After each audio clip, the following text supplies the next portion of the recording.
Next part हमारा हो जाएगा प्राचीन भारत। प्राचीन भारत के अंतर्गत हमने 2 पार्ट में कवर किया है, जिसके अंतर्गत 500 क्वेश्चन जो बार बार एग्जाम में पूछे जाते हैं उनको लेके आए हैं। पार्ट फर्स्ट में आपने देख लिया है हड़प्पा सभ्यता, सिंधु सभ्यता, वैदिक युग, जैन धर्म और बौद्ध धर्म। ये हमारा सेकंड पार्ट है।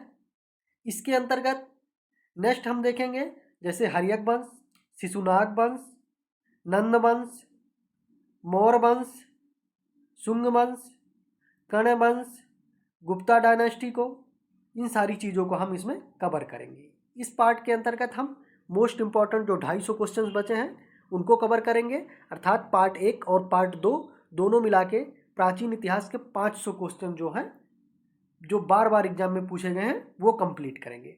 पार्ट फर्स्ट हो चुका है, पार्ट सेकंड ये आपका है। तो चलते देखते हैं पार्ट सेकंड। वत्स अथवा सूरसेन की राजधानी कौन सी? तो वत्स की राजधानी क्या थी? कौशाम्बी थी। और सूरसेन की राजधानी कौन थी? तो ये आपकी मथुरा थी। वज्जी संघ की राजधानी कौन सी थी? तो वज्जी संघ बिहार का वैशाली जो क्षेत्र है, वैशाली जो वज्जी संघ की राजधानी थी। गंधार की राजधानी की अगर बात करें तो इसकी राजधानी तक्षशिला थी। मगध का सबसे प्राचीन वंश का संस्थापक कौन था? तो मगध का जो सबसे प्राचीन वंश था वो कौन सा था? तो वो उसके संस्थापक आपके बृहद्रथ थे। ठीक है। और इनका वास्तविक संस्थापक की अगर बात करें तो वो थे बिंबिसार। अगला हमारा हो जाएगा मगध का सब प्रथम राजधानी कौन था? मगध की प्रथम राजधानी तो वो थी गिरिब्रज, यानी कि राजगिरी जो है वो मगध वंश की प्रथम राजधानी थी। हर्यक वंश का संस्थापक कौन थे? तो हर्यक वंश के संस्थापक बिंबिसार थे। और बिंबिसार की अगर राजवैद्य की बात करें तो जीवक जो था वो इनका राजवैद्य था। बिंबिसार की हत्या किसके द्वारा की जाती है? तो उसके पुत्र अजातशत्रु द्वारा बिंबिसार की हत्या की जाती है। और अजातशत्रु की भी हत्या किसके द्वारा की जाती है? तो अजातशत्रु की भी हत्या उसके पुत्र उदयन द्वारा की जाती है। अजातशत्रु का अन्य नाम क्या था? तो अजातशत्रु का अन्य नाम कुड़िक भी था। पाटलिपुत्र की स्थापना की गई थी किसके द्वारा? तो पाटलिपुत्र की स्थापना उदयन द्वारा की गई थी। पाटलिपुत्र बसा है कहाँ पे? तो गंगा सोन नदी के संगम पे पाटलिपुत्र बसा है। अगला देखते हैं। और इसी पाटलिपुत्र में क्या हुआ था? तो प्रथम जैन संगीति का आयोजन किया गया था। अगला हमारा क्वेश्चन होगा हर्यक वंश का अंतिम राजा कौन था? तो हर्यक वंश का अंतिम राजा जो था वो नागदशक था। शिशुनाग वंश का संस्थापक कौन था? तो शिशुनाग जो था वो शिशुनाग वंश का संस्थापक था। नंद वंश के संस्थापक कौन थे? तो महापद्म नंद हो जाएंगे। एक राट की उपाधि धारण किसने की थी? तो यही महापद्म नंद यानी कि नंद वंश के जो संस्थापक थे वो एक राट की उपाधि धारण किए थे। नंद वंश का अंतिम शासक कौन था? तो घनानंद जो था ये नंद वंश का अंतिम शासक था। अष्टाध्यायी है। अष्टाध्यायी क्या है? एक प्रसिद्ध कृति है। ठीक है। और किसके द्वारा लिखी गई? तो ये पाणिनि द्वारा लिखी गई। और ये क्या है? तो संस्कृत व्याकरण की एक प्रसिद्ध कृति है अष्टाध्यायी। और इसके लेखक कौन है? पाणिनि है। भारत पर प्रथम आक्रमण किया किसने? तो ईरानियों ने भारत पर सर्वप्रथम आक्रमण किया। और कब किया? तो भारत पर प्रथम सफल आक्रमण किया गया डेरियस प्रथम द्वारा, जिसका नाम दारा प्रथम था। और कब किया गया? 516 ईसा पूर्व में किया गया। अगला हमारा क्वेश्चन होगा भारत पर आक्रमण करने वाला प्रथम यूनानी शासक कौन था? तो वो सिकंदर था। और कब किया था? तो 326 ईसा पूर्व में। किसके शासनकाल में? तो घनानंद के शासनकाल में किया था। सिकंदर जो था उसके पिता का नाम क्या था? तो उसके पिता का नाम फिलिप था। और सिकंदर का जन्म कब हुआ था? तो सिकंदर का जन्म 356 ईसा पूर्व में हुआ था। सिकंदर की अगर मृत्यु की बात करें तो सिकंदर की मृत्यु कब होती है? 323 ईसा पूर्व में। कहाँ पे? तो बेबीलोन में होती है। सिकंदर समकालीन था, अर्थात सिकंदर किसके शासनकाल में भारत में आक्रमण किया था? तो सिकंदर ने आक्रमण किया था किसके शासनकाल में? तो वो घनानंद के शासनकाल में हो जाएगा आपका। अगला हमारा क्वेश्चन हो जाएगा सेलुकस निकेटर। सेलुकस निकेटर कौन था? तो सिकंदर का सेनापति था। सिकंदर यानी कि सिकंदर के गुरु जो थे वो कौन थे? तो अरस्तु थे। और सिकंदर का घोड़ा का नाम क्या था? तो इसके घोड़ा का नाम क्या था? तो बुका फेला यानी कि बहु केफला था इसके। ठीक है, मिसप्रिंट है। क्या नाम था? तो बहु केफला था। अगला हमारा हो जाएगा सिकंदर और पोरस के बीच युद्ध का कहलाता क्या? तो हाइडे स्पीच का युद्ध या झेलम बितस्ता का युद्ध जो हुआ था वो किसके किसके मध्य हुआ था?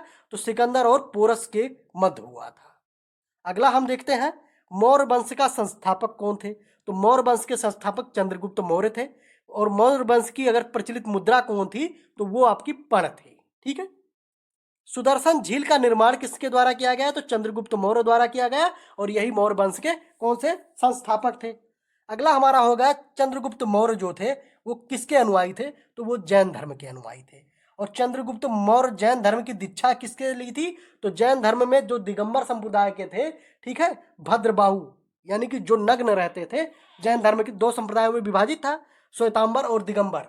श्वेतांबर श्वेत वस्त्र धारण करते थे और दिगंबर कैसे थे रहते थे, तो नग्न रहते थे। और दिगंबर संप्रदाय के संस्थापक कौन थे, भद्रबाहु, और इन्हीं द्वारा चंद्रगुप्त मौर्य को जैन धर्म की शिक्षा दी गई थी। अगला देखेंगे चंद्रगुप्त मौर्य के गुरु और महामंत्री कौन थे। जो चंद्रगुप्त मौर्य के गुरु जो थे वो कौन थे, चाणक्य थे, और यही महामंत्री भी थे। चाणक्य का अन्य नाम क्या है, तो चाणक्य का अन्य नाम आपको विष्णुगुप्त और कौटिल्य मिलेगा। कौटिल्य रचित अर्थशास्त्र की पुस्तक संबंधित है, किससे संबंधित है, तो देखिए अर्थशास्त्र की जो पुस्तक संबंधित है ये किससे, तो राजनीति से संबंधित है, इकोनॉमिक्स से संबंधित नहीं है, इस चीज को आप ध्यान रखेंगे, ठीक है। रचना किसके द्वारा की गई थी, तो कौटिल्य यानी कि विष्णुगुप्त या चाणक्य द्वारा की गई थी। अगर विकल्प में चाणक्य, विष्णुगुप्त और कौटिल्य तीनों दिया हो तो आप कौटिल्य को चूज कीजिएगा, ठीक है। और इसकी तुलना जो अर्थशास्त्र की पुस्तक है, अर्थशास्त्र, इसकी तुलना किसकी की जाती है, तो मैकियावेली की पुस्तक प्रिंस से की जाती है। अगला हमारा क्वेश्चन होगा भारत का मुक्तिदाता किसे कहा जाता है, तो चंद्रगुप्त मौर्य को भारत का मुक्तिदाता कहा जाता है। भारत का मैकियावेली कहा जाता है किसको, चाणक्य को कहा जाता है। जस्टिन ने सैंड्रो कोटस कहा, किसे कहा, तो जस्टिन ने सैंड्रो कोटस चंद्रगुप्त मौर्य को कहा। विशाख दत्त कृत, ठीक है, मुद्रा राक्षस, एक नाटक है मुद्रा राक्षस, इसकी रचना किसके द्वारा की जाती है, तो विशाख दत्त द्वारा की जाती है। और ये किसके शासनकाल में थे, तो चंद्रगुप्त मौर्य के शासनकाल से संबंधित थे।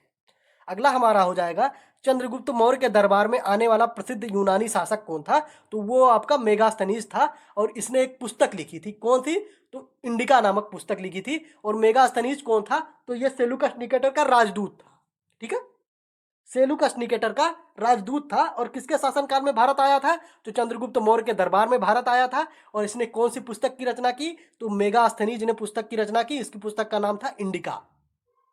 आपसे पूछा जाएगा मेगास्थनीज की पुस्तक इंडिका में किस धर्म, किस वंश से संबंधित इतिहास की जानकारी मिलती है, तो वो कौन सा हो जाएगा, तो मौर्य वंश हो जाएगा। मेगास्थनीज था, तो मेगास्थनीज कौन था, तो सेलुकस निकेटर का राजदूत था। सेलुकस को पराजित किसने किया था, तो चंद्रगुप्त मौर्य ने 305 ईस्वी में सेलुकस निकेटर को पराजित किया था। अगला हमारा हो जाएगा चंद्रगुप्त का विवाह हुआ था। जो चंद्रगुप्त का विवाह किससे हुआ था, तो वो हुआ था सेलुकस निकेटर की पुत्री कार्नेलिया के साथ। 305 ईसा पूर्व में चंद्रगुप्त मौर्य ने सेलुकस निकेटर को हरा दिया, किंतु सेलुकस निकेटर ने अपनी पुत्री की शादी, कार्नेलिया की शादी किससे कर दी, चंद्रगुप्त मौर्य के साथ कर दिए। और अपना एक क्या भेजे, दूत भेजे। उस दूत का नाम क्या था, तो उस दूत का नाम था मेगास्थनीज, ठीक है। और इसी के द्वारा पुस्तक लिखी गई, क्या, इंडिका पुस्तक लिखी गई। चंद्रगुप्त मौर्य की मृत्यु हुई कब, तो 298 ईसा पूर्व में श्रवणबेलगोला कर्नाटक में इनकी मृत्यु हुई। और कैसे हुई, तो उपवास द्वारा हुई। और उपवास द्वारा क्यों मृत्यु हुई एक राजा की, क्योंकि ये जैन धर्म के दिगंबर संप्रदाय से संबंधित थे और अपना शरीर त्याग दिए, कैसे, उपवास द्वारा। अगला देखते हैं। अगला हमारा क्वेश्चन हो जाएगा श्रवणबेलगोला में गोमतेश्वर की प्रतिमा, विशाल प्रतिमा को बनवाया था, किसने बनवाया था, तो चामुंड राय द्वारा बनवाया गया था। कब, 983 ईसा पूर्व में, ईस्वी में, ठीक है। चंद्रगुप्त मौर्य के पुत्र या उत्तराधिकारी कौन थे, तो इनके पुत्र का नाम बिंदुसार था। बिंबिसार और बिंदुसार दो अलग अलग चीजें हैं, ठीक है, इस चीज को याद रखिए। हर्यक वंश के जो संस्थापक थे उनका नाम क्या था, तो उनका नाम बिंबिसार था। और चंद्रगुप्त मौर्य के जो पुत्र थे यानी कि उत्तराधिकारी थे उनका नाम बिंदुसार है, इस चीज को आप ध्यान रखिएगा। और इसी बिंदुसार के पुत्र का नाम क्या हो जाएगा, अशोक हो जाएगा, इससे आपको याद हो जाएगा। अमित्र घात के रूप में प्रसिद्ध कौन था, तो बिंदुसार अमित्र घात के नाम से भी जाना जाता था। डाइमेकस जो था वो भारत कब आया, तो डाइमेकस बिंदुसार के समय पे भारत आया। और ये डाइमेकस कौन था, तो डाइमेकस जो था ये सीरियन नरेश अंत्योकस का जो था वो राजदूत था। सीरियन नरेश अंत्योकस का राजदूत था। और ये भारत में किसके शासनकाल में आया, तो बिंदुसार के शासनकाल में आया। अगला हो जाएगा बिंदुसार अनुयायी था, तो बिंदुसार जो था वो आजीवक संप्रदाय के अनुयायी थे। अगला हमारा हो जाएगा बिंदुसार का पुत्र या उत्तराधिकारी जो था वो कौन थे, तो वो आपके अशोक थे। अशोक मगध की गद्दी पर कब बैठे, तो ये बैठे 269 ईसा पूर्व में मगध की गद्दी पे बैठते हैं। और अशोक ने धम्म स्वीकार किया था, कब, कलिंग युद्ध में 261 ईसा पूर्व के बाद इन्होंने क्या स्वीकार किया, तो भेरी घोष को त्याग के धम्म घोष को स्वीकार किया था। अगला हमारा क्वेश्चन होगा, अशोक ने बौद्ध धर्म के प्रचार के लिए श्रीलंका भेजा था। किसे भेजा था? तो अपने पुत्र महेंद्र और पुत्री संघमित्रा को बौद्ध धर्म के प्रचार के लिए कहाँ भेजा था? तो श्रीलंका भेजा था। शिलालेख का प्रचलन प्रारंभ किसने किया? तो शिलालेख का प्रचलन प्रारंभ करने वाले शासक कौन थे? तो वो अशोक थे। शिलालेखों में प्रयुक्त भाषा कौन थी?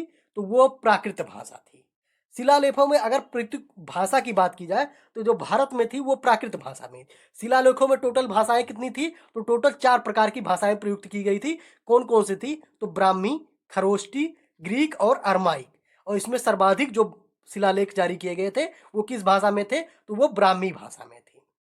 अगला हो जाएगा हमारा, अगर पूछे आपसे भारत में जारी किए गए शिलालेख जो थे वो किस भाषा में थे? तो वो ब्राह्मी शिलालेख थी। ठीक। खरोष्टी लिपि लिखी गई थी कहाँ? तो दाएं से बाएं लिखी जाती थी खरोष्टी लिपि। ब्राह्मी लिपि लिखी जाती है तो बाएं से दाएं। अशोक के शिलालेख जो है वो टोटल कितने हैं? तो टोटल 14 शिलालेख है। और इनकी खोज सर्वप्रथम किसके द्वारा की जाती है? तो टी पैंथेलर द्वारा की जाती है। कब? 1750 ईस्वी में की जाती है। अशोक का सबसे लंबा अगर स्तंभ लेख देखा जाए तो वो कौन सा है? तो वो 7वां स्तंभ लेख है। और इसमें किसका उल्लेख है? तो इसमें यात्राओं का उल्लेख है, अजीकों के यात्राओं का उल्लेख है अशोक के 7वें स्तंभ लेख में। और इसमें ठीक है, सबसे लंबा अभिलेख कौन सा है? तो यह अशोक का 7वां स्तंभ लेख जो है ये सबसे लंबा स्तंभ लेख है। अगला हो जाएगा हमारा, अशोक के अभिलेख को सर्वप्रथम किसने पढ़ा? तो अशोक के अभिलेख को सर्वप्रथम 1837 ईस्वी में किसके द्वारा पढ़ा गया? जेम्स प्रिंसेप द्वारा पढ़ा गया। अशोक का सबसे छोटा स्तंभ लेख कौन है? तो वो रूमनदेही स्तंभ लेख हो जाएगा। और सबसे लंबा यानी कौन था? तो वो 7वां स्तंभ लेख हो जाएगा। अशोक का नाम अशोक मिलता है तो कौन से अभिलेख में अशोक का नाम अशोक मिलता है? तो 4 अभिलेख है। मास्की, ठीक है, मास्की गुर्जरा, मास्की गुर्जरा उदय गोड्डम, ठीक है, मास्की गुर्जरा उदय गोड्डम। और कौन सा एक अभिलेख हो जाएगा? और चौथा आपका हो जाएगा गुंटूर। इन चारों में अशोक का नाम अशोक मिलता है। अभिलेखों में अशोक को क्या कहा गया है? तो अशोक को, अभिलेखों में अशोक को किस नाम से पुकारा गया है? तो देव नाम प्रिय, अर्थात देवताओं को प्रिय लगने वाले। अगला हमारा हो जाएगा, अशोक ने स्वयं को मगध का सम्राट बताया। किस अभिलेख में बताया है? तो जो भाब्रू शिलालेख है राजस्थान में स्थित है, इसमें स्वयं को अशोक ने क्या बताया? मगध का सम्राट बताया है। अगला हमारा हो जाएगा, कलिंग युद्ध का वर्णन किस शिलालेख में किया गया है? तो 13वें शिलालेख में कलिंग युद्ध का वर्णन किया गया है। सांची स्तूप जो है वो कहाँ स्थित है? तो मध्य प्रदेश में स्थित है। और सांची स्तूप का निर्माण किसके द्वारा कराया गया? तो अशोक द्वारा करवाया गया। अगला हमारा हो जाएगा भरहूत स्तूप। भरहूत स्तूप किससे संबंधित है? तो अशोक कालीन स्तूप से संबंधित है। और कहाँ पे है? तो ये मध्य प्रदेश में है। भरहूत स्तूप की खोज कब की गई? तो 1873 ईस्वी में। और किसके द्वारा? तो कनिंघम के द्वारा की गई। अगला हमारा हो जाएगा, श्रीनगर की स्थापना किया गया था किसके द्वारा किया गया था श्रीनगर की स्थापना? तो सम्राट अशोक द्वारा श्रीनगर की स्थापना की गई थी। नेक्स्ट क्वेश्चन देखेंगे, अशोक ने बौद्ध धर्म की दीक्षा किससे ली? तो उपगुप्त नामक बौद्ध भिक्षु था, उसके द्वारा अशोक को बौद्ध धर्म की दीक्षा दी गई। अशोक की मृत्यु कब होती है? तो 232 ईस्वी में, ईसा पूर्व में अशोक की मृत्यु होती है। अगला हमारा हो जाएगा, मौर्य वंश का अंतिम शासक कौन था? तो मौर्य वंश का अंतिम शासक जो था वो बृहद्रथ था। मौर्य साम्राज्य की सबसे छोटी इकाई कौन थी? ग्राम जो था वो मौर्य साम्राज्य की सबसे छोटी इकाई थी। नेक्स्ट हमारा वंश हो जाएगा शुंग वंश, ठीक है, शुंग वंश हो जाएगा। और शुंग वंश की अगर बात करें तो इसकी स्थापना किसके द्वारा की गई? तो पुष्यमित्र शुंग द्वारा की गई। और शुंग शासकों की राजधानी इन्होंने कहाँ बनाई अपनी राजधानी? तो इन्होंने अपनी राजधानी जो बनाई वो विदिशा में बनाया। पुष्यमित्र शुंग ने अश्वमेध यज्ञ करवाया था। तो कितने अश्वमेध यज्ञ करवाए थे? तो 2 अश्वमेध यज्ञ करवाए थे। मनुस्मृति की रचना कब हुई? तो इसी पुष्यमित्र शुंग के शासनकाल में मनुस्मृति की रचना हुई। और किसके द्वारा की गई थी? मनु द्वारा की गई थी। और ये जो शुंग वंश है ये मुख्यतः ब्राह्मण वंश था, ठीक है, इस चीज को आप ध्यान रखेंगे। और मनुस्मृति की रचना भी इसी टाइम पे की गई थी। अगला हमारा हो जाएगा, पुष्यमित्र शुंग के पुरोहित कौन थे? तो पतंजलि जो थे वो पुष्यमित्र शुंग के पुरोहित थे। और योग जो है वो पतंजलि का क्या है? योग दर्शन। तो योग दर्शन का संबंध पतंजलि से है। महाभाष्य के रचयिता कौन है? तो महाभाष्य के रचयिता पतंजलि हैं। सॉरी, पतंजलि जो थे योग दर्शन के नहीं थे, योग दर्शन के गौतम थे, उस चीज को आप ध्यान रखेंगे। पतंजलि के कौन थे? योग दर्शन पतंजलि हो जाएगा, सॉरी सॉरी। महाभाष्य के रचयिता पतंजलि थे। योग दर्शन के प्रतिपादक कौन है? तो पतंजलि हो जाएंगे। अगला हमारा हो जाएगा तक्षशिला का यवन राजदूत होलियोडोरस भारत कब आया? तो शुंग के 9वें राजा भागवत के समय में कब आया? वो शुंग के 9वें राजा भागवत के समय में आया। अगला हमारा हो जाएगा शुंग वंश का अंतिम शासक कौन था? तो देवभूति जो था वो शुंग वंश का अंतिम शासक था। कर्ण वंश के संस्थापक कौन थे? तो कर्ण वंश के संस्थापक वासुदेव थे। और कर्ण वंश का अंतिम शासक कौन था? तो आर्य सुशर्मा जो था वो कर्ण वंश का अंतिम शासक था।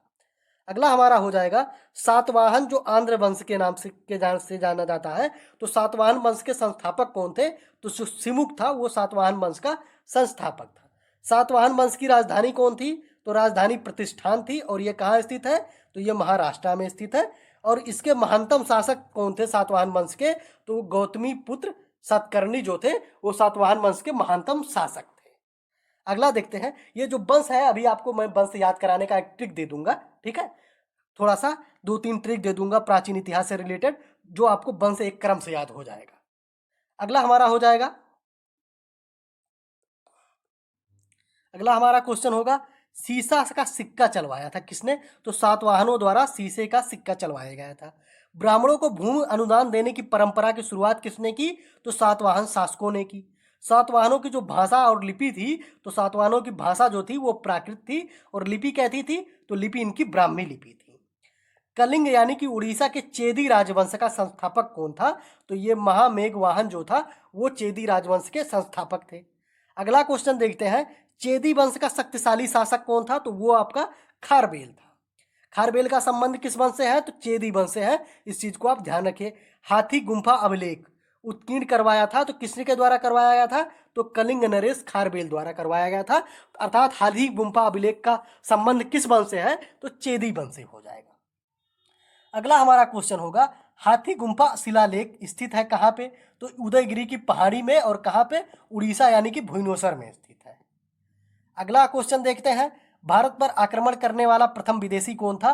तो वो हिंद यूनानी सर्वप्रथम भारत पर आक्रमण करते हैं, उसके बाद शक करते हैं, उसके बाद पल्लव करते हैं और उसके बाद कुषाण आते हैं। ठीक है, ये उनका क्रम है, याद कर लीजिएगा। सर्वप्रथम कौन आते हैं? हिंदू यूनानी आते हैं, उसके बाद शक आएंगे, फिर पल्लव आएंगे, फिर कुषाण आएंगे। हिंद यूनानियों की राजधानी कौन सी थी? तो साकल जो था वो हिंद यूनानियों की राजधानी थी। भारत में सर्वप्रथम सोने के सिक्के जारी किया गया किसके द्वारा? तो हिंद यूनानी यानी कि इंडो ग्रीक शासकों द्वारा भारत में सर्वप्रथम सोने के सिक्के जारी किया गया। अगला देखते हैं, सैनिक शासन व्यवहार में लाया गया। सैनिक शासन व्यवहार में किसके द्वारा लाया गया? तो हिंद यूनानी यानी कि ग्रीकों द्वारा लाया गया। भारत आने वाला प्रथम यवन शासक कौन था? तो भारत में आने वाला प्रथम यवन शासक जो था वो डेमिट्रियस था। और ये कब आया था? तो 150 ईसा पूर्व के आसपास आया था। ठीक है, प्रमुख हिंद यूनानी शासक कौन था? तो ये मीनांडर था। मीनांडर को हराया था किसने? तो पुष्यमित्र शुंग ने मीनांडर को हराया था। मीनांडर यानी कि मिलिंद ने बौद्ध धर्म की दीक्षा ली। ठीक है, ये बौद्ध धर्म में स्वीकार किया था। और बौद्ध धर्म की दीक्षा इसे किसने दिया? तो नागसेन ने दिया, जिनका नाम क्या था? नागार्जुन। मिलिंद पन्नो ग्रंथ की रचना किसने की? तो इसी नागसेन द्वारा की गई। और इसी नागसेन अर्थात नागार्जुन द्वारा की गई। और इन्हीं ने क्या किया था? तो मीनांडर को क्या की थी? बौद्ध धर्म की दीक्षा दी थी। यूनानियों के बाद भारत आने वाले कौन थे? तो यूनानियों के बाद भारत में शक आए। और शकों का सबसे प्रतापी शासक कौन था? तो रुद्रदामन जो था वो शकों का सबसे प्रतापी शासक था। सुदर्शन झील का जीर्णोद्धार किसके द्वारा करवाया गया? तो रुद्रदामन द्वारा करवाया गया। सुदर्शन झील का निर्माण किसके द्वारा करवाया गया था? तो चंद्रगुप्त मौर्य द्वारा करवाया गया था। और उसका जीर्णोद्धार किसके द्वारा करवाया गया? तो शक शासक जो रुद्रदामन था उसके द्वारा करवाया जाता है। संस्कृत में जाली अभिलेख अर्थात किसके द्वारा संस्कृत में पहली बार अभिलेख जारी किया जाता है? तो वो जूनागढ़ या गिरनार अभिलेख है। ये संस्कृत में जारी अभिलेख है। और किसके द्वारा जारी किया गया था? तो रुद्रदामन द्वारा जारी किया गया था। रुद्रदामन किस वंश से संबंधित था? तो शक शासक था। अगला हमारा हो जाएगा, जूनागढ़ अभिलेख संबंधित है। तो जूनागढ़ अभिलेख किससे संबंधित है? तो मौर्यों से संबंधित है। इसमें मौर्यों का उल्लेख मिलता है, मौर्य धर्म का। ठीक है, अगला देखेंगे मौर्य वंश का। अगला हो जाएगा, पल्लव या पार्थियन की राजधानी क्या थी? तो इनकी राजधानी तक्षशिला थी। कुषाण वंश के संस्थापक कौन थे? तो कुजुल कटफिसस जो थे वो कुषाण वंश के संस्थापक थे। शक के बाद कौन आए थे? तो शक के बाद कुषाण आए थे। और इस वंश के संस्थापक कौन थे? तो कुजुल कटफिसस थे। कुषाण वंश का प्रसिद्ध शासक कौन था? कुषाण वंश का प्रसिद्ध शासक कौन था? तो कनिष्क जो है ये कुषाण वंश का प्रसिद्ध शासक था। अगला हमारा हो जाएगा, कनिष्क की प्रथम राजधानी क्या थी? कनिष्क की प्रथम राजधानी क्या थी? तो पुरुषपुर या पेशावर जो था वो कुषाण यानी कि कनिष्क की प्रथम राजधानी थी। कनिष्क या कुषाणों की दूसरी राजधानी क्या थी? तो दूसरी राजधानी आपकी मथुरा थी। कुषा कनिष्क अनुयायी था, तो कनिष्क किस धर्म का अनुयायी था? तो बौद्ध धर्म का अनुयायी था, और बौद्ध धर्म की महायान संप्रदाय जो था उसका अनुयायी था। कनिष्क के दरबार में कौन लोग रहते थे? तो नागार्जुन, अश्वघोष, वसुमित्र और चरक जो है ये कनिष्क के दरबार में रहते थे। और चरक क्या है? तो चरक आयुर्वेदाचार्य हैं। ठीक है, कनिष्क के राज दरबार में जो थे आयुर्वेदाचार्य वो चरक थे। अर्थात देखते हैं आयुर्वेद के जनक किसे माना जाता है? तो आयुर्वेद के जनक के रूप में चरक को माना जाता है। और चरक किसके दरबार में रहते थे? तो कनिष्क के दरबार में रहते थे, याद रखिएगा। अगला हमारा क्वेश्चन होगा, भारत का आइंस्टीन। भारत का आइंस्टीन किसे जाना जाता है आइंस्टीन के नाम से? तो नागार्जुन को। ठीक है, नागार्जुन अर्थात नागसेन को भारत के आइंस्टीन के नाम से जाना जाता है। शून्यवाद के प्रवर्तक कौन है? तो यही नागार्जुन शून्यवाद के प्रवर्तक हैं। सिल्क मार्ग को आरंभ कराया था, तो किसके द्वारा सिल्क मार्ग का आरंभ कराया गया था? तो कनिष्क द्वारा कराया गया था। शक सम्मत चलाया गया, तो शक सम्मत कब चलाया गया? तो कनिष्क द्वारा चलाया गया और 78 ईस्वी में चलाया गया। विकल्प में आपको 78 ईसा पूर्व दे के फंसा देगा, तो ध्यान रखिएगा 78 ईस्वी में चलाया गया। राष्ट्रीय कैलेंडर आधारित है, तो राष्ट्रीय कैलेंडर जो है वो किस पे आधारित है? तो शक सम्मत पर आधारित है। राष्ट्रीय कैलेंडर का प्रथम माह जो हमारा है वो कौन सा माह होता है? तो प्रथम माह जो होता है वो चैत्र का होता है। अगला हम क्वेश्चन देखेंगे, विक्रम संवत की शुरुआत कब होती है? तो विक्रम संवत की शुरुआत होती है 58 ईसा पूर्व में। और शक संवत की शुरुआत कब हुई थी? तो 78 ईस्वी में हुई थी। इस चीज को आप ध्यान रखिएगा। बुद्ध की मूर्ति का निर्माण किया गया, तो बुद्ध की प्रथम मूर्ति का निर्माण जो किया गया वो कुषाणों द्वारा किया गया। बाल विवाह प्रथा आरंभ की गई किसके द्वारा? तो कुषाणों द्वारा की जाती है। गंधार शैली फली फूली किसके शासनकाल में? तो कुषाणों के शासनकाल में गंधार शैली का विकास होता है। अगला देखते हैं हम, शुद्ध सोने के सिक्के चलवाए। शुद्ध सोने के सिक्के किसके द्वारा चलवाया गया? तो कुषाणों द्वारा चलवाया गया। सर्वप्रथम सोने के सिक्के किसके द्वारा चलवाया गया था? तो यूनानियों द्वारा चलवाया गया था। और सर्वाधिक सोने के सिक्के किसके द्वारा चलवाया जाएगा? तो गुप्त शासकों द्वारा चलवाया गया था। और सर्वाधिक शुद्ध सोने के सिक्के तो आप देखिए कुषाण शासकों। ठीक है, प्राचीनतम सिक्का को क्या कहा जाता था? तो प्राचीनतम सिक्के को आहत सिक्का के नाम से जाना जाता था। कुषाण वंश का अंतिम शासक कौन था? तो वासुदेव जो था वो कुषाण वंश का अंतिम शासक था। गुप्त वंश की स्थापना। ठीक है, नेक्स्ट हमारा आता है गुप्त वंश। और गुप्त वंश का संस्थापक कौन था? तो श्री गुप्त था। और कब गुप्त वंश की स्थापना की थी? तो 240 ईस्वी में। गुप्त वंश के अगर वास्तविक संस्थापक की बात की जाए तो चंद्रगुप्त प्रथम था गुप्त वंश का वास्तविक संस्थापक। और इसके द्वारा ठीक है गुप्त संवत चलाया गया था। और कब चलाया गया था? तो 319 ईस्वी में गुप्त संवत शुरू की गई थी। किसके द्वारा? चंद्रगुप्त प्रथम द्वारा। और चंद्रगुप्त प्रथम कौन था? तो गुप्त वंश का वास्तविक संस्थापक था। अगला देखते हैं, अगला क्वेश्चन हमारा होता है, चंद्रगुप्त प्रथम का उत्तराधिकारी कौन था? तो चंद्रगुप्त प्रथम का उत्तराधिकारी जो था वो समुद्रगुप्त था। सिक्कों पर बीड़ा बजाते हुए स्थित है। सिक्कों पर बीड़ा बजाते हुए किसको देखा गया है? तो समुद्रगुप्त को देखा गया है। समुद्रगुप्त को भारत का नेपोलियन कहा था। किसने कहा था? तो विसेंट आर्थर द्वारा समुद्रगुप्त को भारत के नेपोलियन की संज्ञा दी गई। अगला क्वेश्चन होगा, समुद्रगुप्त का दरबारी कवि जो था वो कौन था? तो हरिसेन समुद्रगुप्त का दरबारी कवि था। प्रयाग प्रशस्ति लेख जो है, ठीक है, जिसके रचनाकार कौन है? हरिसेन है। उसकी जानकारी यानी कि प्रयाग प्रशस्ति लेख से किसकी जानकारी मिलती है? तो समुद्रगुप्त के बारे में जानकारी मिलती है। समुद्रगुप्त का उत्तराधिकारी कौन हुआ? तो समुद्रगुप्त का उत्तराधिकारी जो होता है वो चंद्रगुप्त द्वितीय होता है। चंद्रगुप्त द्वितीय ने किस उपाधि धारण की? तो चंद्रगुप्त द्वितीय ने विक्रमादित्य की उपाधि धारण की। और इसने राजधानी को क्या बनाया? तो राजधानी, प्रथम राजधानी जो पाटलिपुत्र थी, राजधानी को द्वितीय राजधानी बनाया उज्जैन को।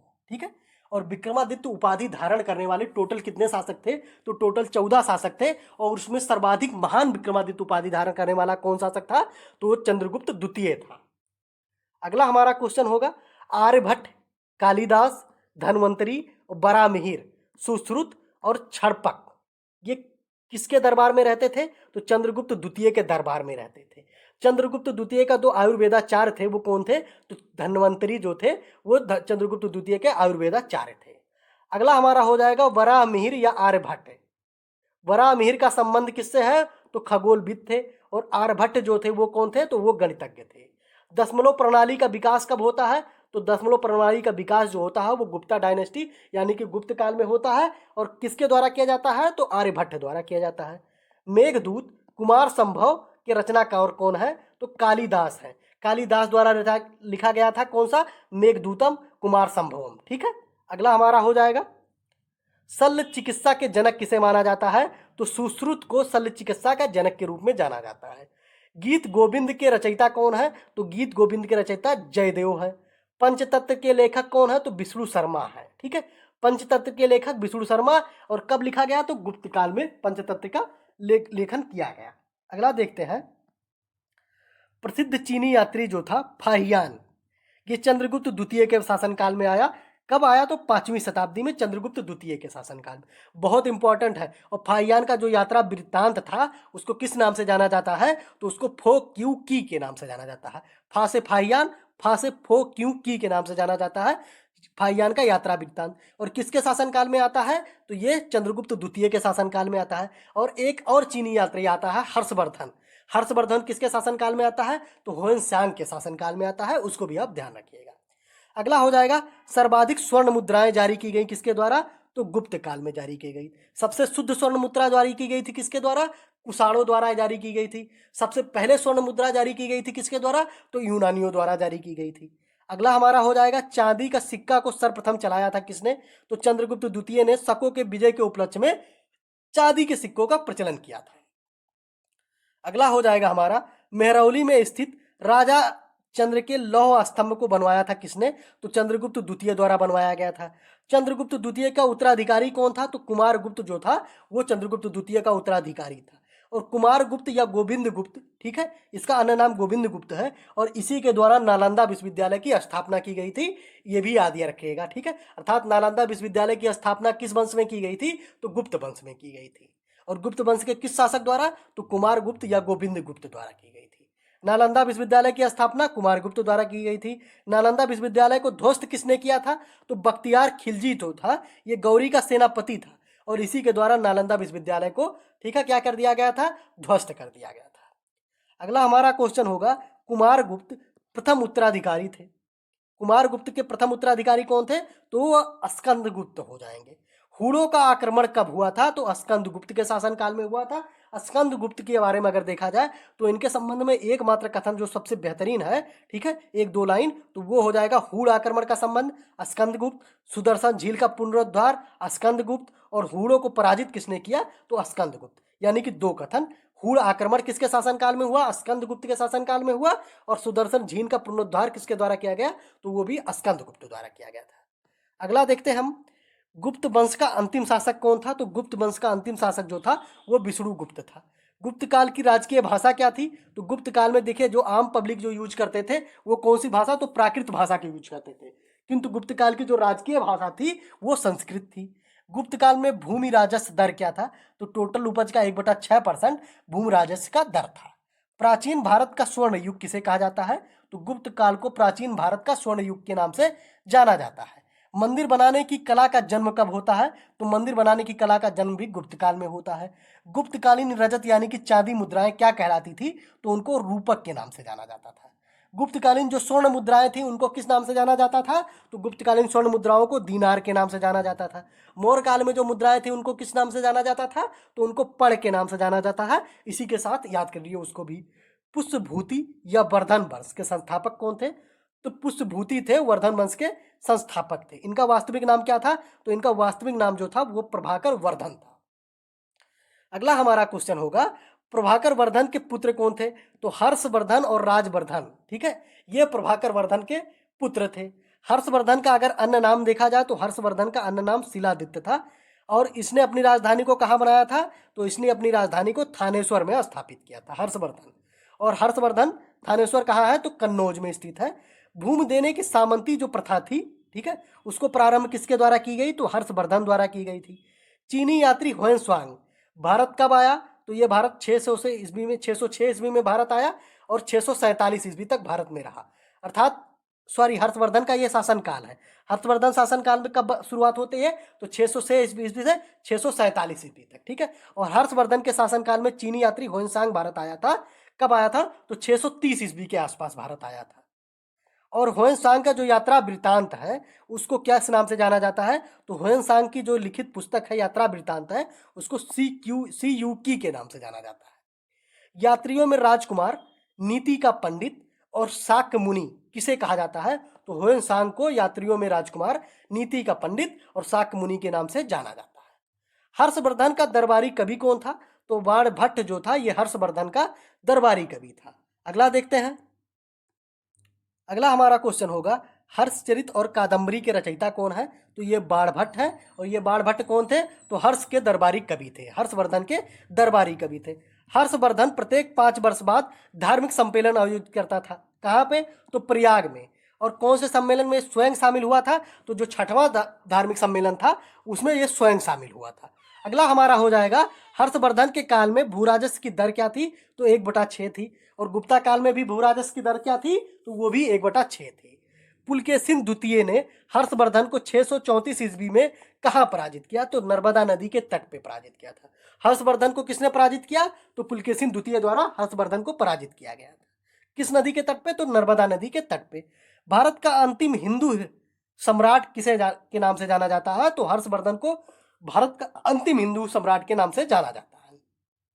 अगला हमारा होगा संगम युग का महान शासक कौन था? तो संगम युग का जो महान शासक था वो कारिकाल था।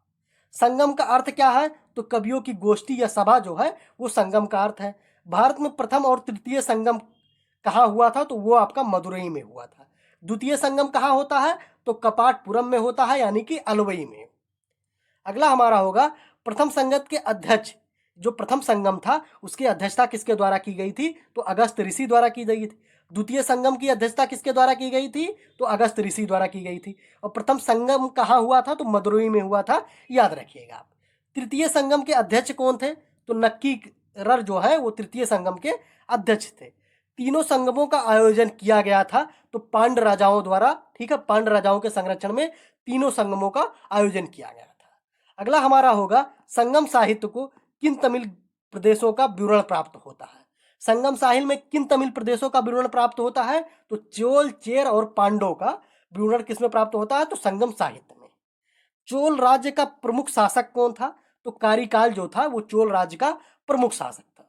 पुरी यानी कि जगन्नाथ मंदिर जो नागर शैली में बनी हुई है उसका निर्माण किसके द्वारा करवाया गया था? तो अनंत बर्मन द्वारा उसका निर्माण करवाया गया था। भुवनेश्वर में लिंगराज मंदिर का निर्माण किसके द्वारा करवाया गया था? तो सोमवंशी राजा जो थे ययत केसरी थे, ययति केसरी के द्वारा भुवनेश्वर में लिंगराज मंदिर का निर्माण करवाया गया था। ये कौन से वंश से संबंधित है? तो सोम वंश से संबंधित है। अगला हमारा हो जाएगा कोणार्क के सूर्य मंदिर, जिसे ब्लैक पगौड़ा के नाम से जाना जाता है। इसका निर्माण किसके द्वारा करवाया गया था? कोणार्क का सूर्य मंदिर तो नरसिंह देव बर्मन द्वारा करवाया गया था। और कब करवाया गया था? तो 13वीं शताब्दी में नरसिंह देव बर्मन जो फर्स्ट थे उनके द्वारा करवाया गया था। तिरुपति मंदिर कहाँ स्थित है? तो तिरुपति बालाजी मंदिर जो है वो आपका आंध्र प्रदेश में स्थित है। अंकोर वाट का विष्णु मंदिर कहाँ है? तो ये कंबोडिया में है। नटराज मंदिर स्थित है कहाँ पे? तो चेन्नई में हो जाएगा। मीनाक्षी मंदिर स्थित है कहाँ पे? तो ये आपका मदुरई हो जाएगा। अगला देखेंगे पांडव वंश की राजधानी क्या थी? तो पांडव वंश की राजधानी मदुरई थी। पल्लव वंश का संस्थापक कौन था? तो सिंह विष्णु जो था वो पल्लव वंश का संस्थापक था। और पल्लव की राजधानी क्या थी? तो कांची या तमिलनाडु जो थी, कांची जो थी वो पल्लव की राजधानी थी। और कांची कहाँ स्थित है? तो तमिलनाडु में स्थित है। अगला हमारा हो जाएगा महाबलीपुरम के रथ मंदिरों यानी कि सप्त पगौड़ा का निर्माण किसके द्वारा किया गया? तो महाबलीपुरम के रथ मंदिरों का निर्माण किया गया पल्लव वंशी शासक नरसिंह बर्मन प्रथम द्वारा, ठीक है। और इसकी खासियत क्या है? तो यह एकाश्म पत्थर से बना है, अर्थात एक ही पत्थर से पूरी मंदिर बना हुआ है। कांची के कैलाश मंदिर तथा महाबलीपुरम के तट मंदिर का निर्माण करवाया था किसके द्वारा? तो नरसिंह वर्मन द्वितीय द्वारा करवाया गया था। अगला हमारा हो जाएगा पल्लव वंश का अंतिम शासक कौन था? तो वो अपराजित था। अपराजित वर्मन पल्लव वंश का अंतिम शासक था। चालुक्यों की 3 शाखाएं थी, कौन कौन सी? तो कल्याणी चालुक्य, वातापी चालुक्य और बेगी चालुक्य। वातापी चालुक्य के जो संस्थापक थे वो जयसिंह थे। और वातापी चालुक्य की राजधानी क्या थी? तो वातापी या वादेवी चालुक्य की राजधानी जो थी वो वातापी था। और इसका महान शासक कौन था? तो ये पुलकेशिन द्वितीय था। और इसी पुलकेशिन द्वितीय द्वारा नर्मदा नदी के तट पे किसको हराया गया था? तो हर्षवर्धन को हराया गया था। कब? 637 ईस्वी या 634 ईस्वी के आसपास। अगला हमारा हो जाएगा पुलकेशिन द्वितीय संबंधित जानकारी मिलती है किससे? तो रवि कीर्ति का जो ऐहोल अभिलेख है उससे मिलती है पुलकेशिन द्वितीय के संबंध में जानकारी। हर्षवर्धन को किसने हराया था? तो पुलकेशिन द्वितीय ने हराया था। और किस नदी के तट पे? तो नर्मदा नदी के तट पे। पुलकेशिन द्वितीय को हराया था नरसिंह वर्मन प्रथम ने। ठीक है, देखिए हर्षवर्धन को पुलकेशिन द्वितीय ने हराया और पुलकेशिन द्वितीय को किसने हरा दिया? तो नरसिंह वर्मन प्रथम ने हरा दिया। वातापी या वादामी के चालुक्य वंश का अंतिम शासक कौन था? तो कीर्ति वर्मन जो द्वितीय था वो वातामी या वादामी वंश का अंतिम शासक था। अगला हमारा हो जाएगा बेगी के चालुक्य का संस्थापक कौन था? तो विष्णुवर्धन जो थे वो बेगी के चालुक्य वंश के संस्थापक थे। विष्णुवर्धन की राजधानी क्या थी? ठीक है, यानी कि बेगी के चालुक्यों की राजधानी क्या थी? तो वो थी बेगी। और कहाँ स्थित है ये? आंध्र प्रदेश में। होयसल वंश का संस्थापक कौन था? तो होयसल वंश का संस्थापक विष्णुवर्धन था। होयसल वंश की राजधानी कहाँ थी? तो द्वार समुद्र में थी। और द्वार समुद्र का अन्य नाम क्या है? तो हलेबीड है। और कहाँ स्थित है ये? कर्नाटक में स्थित है। होयसल वंश का अंतिम शासक कौन था? तो होयसल वंश का अंतिम शासक बल था। अगला देखते हैं। अगला क्वेश्चन हमारा, राष्ट्रकूट वंश का संस्थापक कौन था? तो राष्ट्रकूट वंश का संस्थापक दंतीदुर्ग था। राष्ट्रकूट वंश की राजधानी क्या थी? तो ये मान्यखेत थी। एलोरा व एलिफेंटा का निर्माण किसके द्वारा करवाया गया? तो राष्ट्रकूट शासकों द्वारा करवाया गया। अजंता एवं एलोरा गुफाएं कहाँ हैं? तो ये आपका महाराष्ट्र में स्थित है। बौद्ध गुफा मंदिरों के लिए प्रसिद्ध है। बौद्ध गुफा मंदिरों के लिए कौन प्रसिद्ध है? तो अजंता की जो गुफाएं हैं वो बौद्ध गुफा मंदिरों के लिए प्रसिद्ध है। अगला हमारा हो जाएगा बौद्ध, हिंदू और जैन धर्म से संबंधित गुफाएं कौन सी है? तो एलोरा में 34 गुफाएं टोटल है। वो किससे संबंधित है? तो बौद्ध, हिंदू और जैन तीनों धर्मों से संबंधित है। और सर्वाधिक जो है वो हिंदू गुफाएं हैं सर्वाधिक। अगला हमारा हो जाएगा एलोरा के कैलाश मंदिर जो है द्रविड़ शैली में बना हुआ है, उसका निर्माण किसके द्वारा करवाया गया? तो एलोरा के कैलाश मंदिर का निर्माण करवाया गया राष्ट्रकूट शासक कृष्ण प्रथम द्वारा। अगला क्वेश्चन देखते हैं, त्रिमूर्ति शिव के लिए विख्यात गुफा कौन सा है? तो वो आपका एलिफेंटा गुफा हो जाएगा। राष्ट्रकूट वंश का अंतिम शासक कौन था? तो राष्ट्रकूट वंश का अंतिम शासक कृष्ण तृतीय था। राष्ट्रकूटों के पतन के बाद कल्याणी के चालुक्य वंश की स्थापना हुई। राष्ट्रकूटों के पतन के बाद उनकी जमीन पर यानी कि उनके क्षेत्र में कौन सी वंश की स्थापना होती है? तो कल्याणी के चालुक्य वंश की स्थापना होती है। और इसके संस्थापक कौन है? तो तैलभ द्वितीय जो है उनके द्वारा स्थापना होती है। और राजधानी क्या बनाई जाती है? तो राजधानी मान्यखेत को बनाई जाती है। ठीक है, अगला हमारा हो जाएगा कल्याणी के जो चालुक्य वंश का सबसे प्रतापी शासक अगर देखा जाए तो वो विक्रमादित्य सिक्स थे। ठीक है, और विक्रमादित्य सिक्स जो थे विज्ञानेश्वर विज्ञानेश्वर जो थे ये विक्रमादित्य सिक्स के दरबार में रहते थे। अगला हमारा हो जाएगा हिंदू विधि ग्रंथ मिताक्षरा की रचना किसने की? तो ये विज्ञानेश्वर द्वारा की गई थी। और ये किसके दरबार में रहते थे? तो विक्रमादित्य सिक्स के दरबार में रहते थे। अगला हमारा हो जाएगा चोल वंश का संस्थापक कौन था? तो चोल वंश का संस्थापक विजयालय था। और चोलों की राजधानी की अगर बात करें तो तंजौर या तंजाउर जो थी वो चोलों की राजधानी थी। चोलों के प्रमुख शासक की बात करें तो राजराज प्रथम जो था वो चोल का प्रथम शासक था। और इसके द्वारा क्या किया गया था? तो तंजौर का जो बृहदेश्वर मंदिर या राजराजेश्वर मंदिर है उसका निर्माण किसके द्वारा किया गया था? तो इसी राजराज प्रथम द्वारा किया गया था। श्रीलंका पर विजय प्राप्त करने वाला शासक कौन था? तो राजराज प्रथम जो था ये श्रीलंका पर विजय करने वाला शासक था। अगला हमारा हो जाएगा चोल काल में भूमि कर था तो उपज का कितना था? उपज का 1/3 भाग। चोल काल में विष्णु के उपासक, ठीक है, चोल काल में जो विष्णु के उपासक थे उनको अलवार कहा जाता था। और चोल काल में जो शिव के उपासक थे उनको नयनार कहा जाता था। अलवार की संख्या अगर बात करें तो टोटल अलवारों की संख्या 12 थी। और नयनार की संख्या कितनी थी? तो 63 टोटल नयनार थे। ठीक है, अगला हमारा हो जाएगा नटराज की कांस्य मूर्तियां। नटराज की कांस्य मूर्तियां चोल काल की, ठीक है, देन है। नौसैनिक शक्ति के लिए प्रसिद्ध कौन था? तो जो चोल शासनकाल था वो नौसैनिक शक्ति के लिए फेमस था। अगला देखते हैं मंदिर निर्माण कला में विमान शैली का प्रचलन कब हुआ? तो चोल वंश के शासनकाल में मंदिर निर्माण कला में कौन सी शैली? विमान शैली का प्रचलन होता है। स्थानीय स्वशासन विशेषता थी, जैसे पंचायती राज व्यवस्था है तो उस तरह स्थानीय स्वशासन किसकी विशेषता थी? तो चोल वंश की संबंध है। ठीक है, ध्यान रखिएगा, इंपॉर्टेंट क्वेश्चन है। स्थानीय स्वशासन सर्वप्रथम किसकी देन थी? तो वो चोल वंश की देन थी। अगला हो जाएगा हमारा गंगई कोंड चोल किसे कहा जाता था? तो राजेंद्र प्रथम को गंगई कोंड चोल के नाम से जाना जाता था। चोल वंश का अंतिम शासक कौन था? तो चोल वंश का अंतिम शासक राजेंद्र तृतीय था। पाल वंश की संस्थापक कौन था? तो पाल वंश की स्थापना की गई थी किसके द्वारा? गोपाल द्वारा की गई थी। और कब की गई थी? 750 ईस्वी में। पाल वंश की राजधानी क्या थी? तो पाल वंश की राजधानी जो थी वो मुंगेर थी। पाल वंश की अगर सबसे प्रतापी शासक की बात करें तो वो धर्मपाल था। और धर्मपाल द्वारा क्या किया गया था? तो विक्रमशिला जो विश्वविद्यालय भागलपुर में स्थित था, ठीक है, उसकी स्थापना किसके द्वारा की गई थी? तो पाल वंशीय शासक धर्मपाल द्वारा की गई थी। और कब की गई थी? तो 770 से 780 ईस्वी के मध्य की गई थी। अगला हमारा हो जाएगा पाल वंश का अंतिम शासक कौन था? तो पाल वंश का अंतिम शासक जो था वो मदन पाल था। सेन वंश की स्थापना की जाती है किसके द्वारा? सामंत सेन द्वारा की जाती है। और इनकी राजधानी क्या होती है? तो इनकी राजधानी नदिया जिला यानी कि लखनऊती होती है। हिंदी में अपना अभिलेख उत्कीर्ण कराने वाला प्रथम राजवंश कौन था? इंपॉर्टेंट है। हिंदी में अपना अभिलेख उत्कीर्ण कराने वाला प्रथम राजवंश कौन था? तो वो सेन राजवंश था। सेन राजवंश का अंतिम शासक कौन था? तो सेन राजवंश का अंतिम शासक लक्ष्मण सेन था। बंगाल का अंतिम हिंदू शासक कौन था? तो बंगाल का अंतिम हिंदू शासक आपका हो जाएगा लक्ष्मण सेन। लक्ष्मण सेन के दरबार में विद्वान थे। लक्ष्मण सेन के दरबार में कौन से विद्वान रहते थे? तो जयदेव जो थे वो लक्ष्मण सेन के दरबार में रहते थे।